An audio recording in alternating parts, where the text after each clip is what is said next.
వెనిజులాకు సంబంధించి ప్రపంచం మొత్తం కూడా అటువైపే చూస్తూ ఉంది. ఈ విషయంలో మీరు ఏం చెప్పదలుచుకున్నారు? ఇప్పుడు వెనిజులాకు సంబంధించింది అయితే ప్రపంచంలో ఒక దేశం పైన మరొక దేశము పోయి దాడి చేసి అధ్యక్షుని కిడ్నాప్ చేసి పట్టుకపోవడం ఇది ఎంత ఘోరమైంది. అసలు ఇది ఏ సమాజం అనుకుంటుండ్రు అంటే ఇప్పుడు అమెరికా పేరు గొప్పదానికి ప్రపంచంలో గొప్ప ప్రజాస్వామిక దేశం అంటారు. నువ్వు ప్రజాస్వామ్యం కాదు, నియంతో ఇప్పుడు అమెరికా ట్రంప్ హిట్లర్ని మించిపోతుండు. కాబట్టి నువ్వు పోయి ఆ దేశం పైన దాడి చేసే హక్కు నీకు ఎవరు ఇచ్చిండు? ఐక్యరాజ్యసమితి ఉన్నది కదా, దాని నిబంధనలు పాటించాలి కదా. కానీ అంటే ఏంటి అసలు వాళ్ళు ఏమైనా ఒక చిన్న దేశం నిన్నేమన్నా నీ పైన దాడి చేసిర్రా, లేకపోతే నీ ఏం చేసినా చెప్పి నువ్వు చేస్తావు, నువ్వు ఒక దేశం పైన నువ్వు చేస్తున్నావు అంటే ఏం చెప్తున్నానంటే మాదక ద్రవ్యాలు అక్కడ అమ్ముతుండ్రు, గంజాయి అమ్మంది ఎక్కడ మరి? ఇక్కడ ఇండియాలో అమ్ముతలేరా, అమెరికాలో అమ్ముతలేరా? అన్ని ప్రపంచ దేశాల్లో కూడా మాదక ద్రవ్యాలు అమ్మని దేశం ఉందా? అదమ్మితే ఆయన మరి ఆ దేశంపై దాడి చేసి అక్కెవరు ఇచ్చిండ్రు? ఒకవేళ వెనుజులా నుంచి వస్తున్నాయి అనుకో, నువ్వు అక్కడ గోడలు పెట్టుకో, నువ్వు నీ పోలీసులను పెట్టుకో, నువ్వు అడ్డుకట్ట వేసుకో, నువ్వు చేసుకోనేది, లేకపోతే నీ కాడ ఆ దాగుడు బంద్ చేసుకో, నువ్వు వాళ్ళకి మాల్పు జనాలు తాగొద్దని చెప్పు. సమస్య అది కాదు. ఇదంతా అంటే ఇప్పుడు తాడి చెట్టు ఎందుకు ఎక్కినవంటే దూడగడ్డి కోసం అన్నాడట కదా ఎవడో. అంటే నవ్వుతారని కూడా లేదు అని చెప్పి అనడానికి ఇది ఎందుకే దూడగడ్డి అంటే నవ్వరా? మరి ఇప్పుడు ట్రంప్ మాట్లాడే మాట ఎవడన్నా ఉన్నారా? అమెరికా ప్రజలు కూడా నమ్మరు. నువ్వు ఎందుకు పోయినావు? పెట్రోల్ కోసం. ఆ పెట్రోల్ అనేది వెనిజులా అనే దేశం ఏందో అది చాలా ప్రపంచం లోపల నెంబర్ 1 దేశం. అది ఇతర దేశాలకు కూడా పంపుతుంది, ఎగుమతి చేస్తుంది.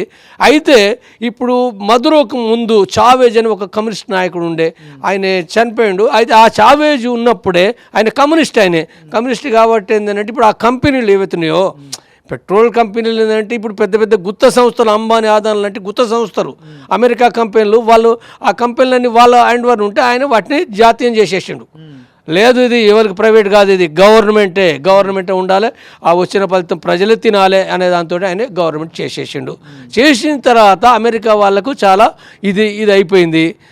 కాబట్టి అంటే అమెరికాకు ఇది ఒక్కొక్క ఆడ కాదు, ఇరాక్ కాడ దెబ్బే, ఇతర దేశాల దెబ్బే. కాబట్టి ఇప్పుడు మొత్తము పెట్రోల్ పైన ఆధిపత్యం వహించాలనే కంపెనీలు ఏవైతున్నాయో ఇప్పుడు అక్కడ కుట్రలు చేస్తారు. చాలా రోజుల కాంచి అక్కడ చావేజ్ని పడగొట్టడానికి, చంపడానికి ప్రయత్నం చేసారు. ఆ తర్వాత మదురోను పడగొట్టడానికి కూడా అక్కడ ప్రతిపక్ష పార్టీలకు డబ్బులు ఇస్తుండ్రు, అక్కడ నోబెల్ ప్రైజ్ ఇస్తుండ్రు, అక్కడ ప్రతిపక్ష నాయకురాలకు అనేక కుట్రలు చేస్తుండ్రు. ఆ కుట్రల్లో భాగంగా ఇప్పుడు చేసిండ్రు.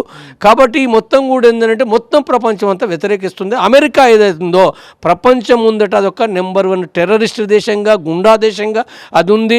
ప్రజల వ్యతిరేకతకు గురవుతుంది. దానికి సపోర్ట్ చేసే వాళ్ళు ఎవరంటే ఓన్లీ ఇజ్రాయెల్ దేశం. ఎందుకంటే ఇజ్రాయెల్కి అమెరికా చేస్తుంది, అమెరికాకి ఇజ్రాయెల్ చేస్తుంది. అయితే వీటికి బ్రిటన్ కూడా చేసేది ఉండే, బ్రిటన్ కూడా అది అమెరికాకు తొత్తే. కానీ ఇప్పుడు బ్రిటన్ చేయలేదు. కానీ ఇది సరైనది కాదని అంటున్నారు. అంటే ఐక్యరాజ్యసమితి ఉండగా ఇట్లా చేయడం సరైనది కాదంటారు. అయితే గట్టిగా చెప్పడం లేదు బ్రిటన్ కానీ, ఫ్రాన్స్ కానీ.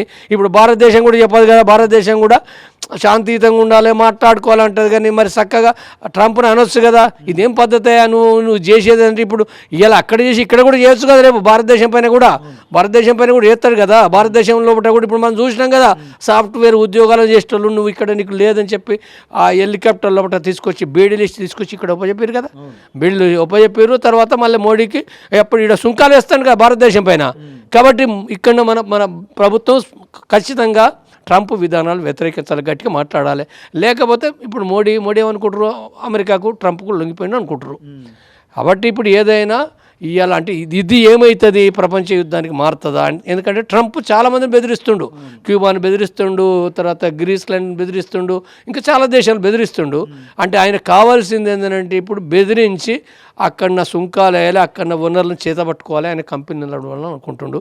ఆయన పెత్తనం పడిపోతుంది, దెబ్బతింటుంది. కాబట్టి ఉన్న సమస్య అక్కడ ఉంది.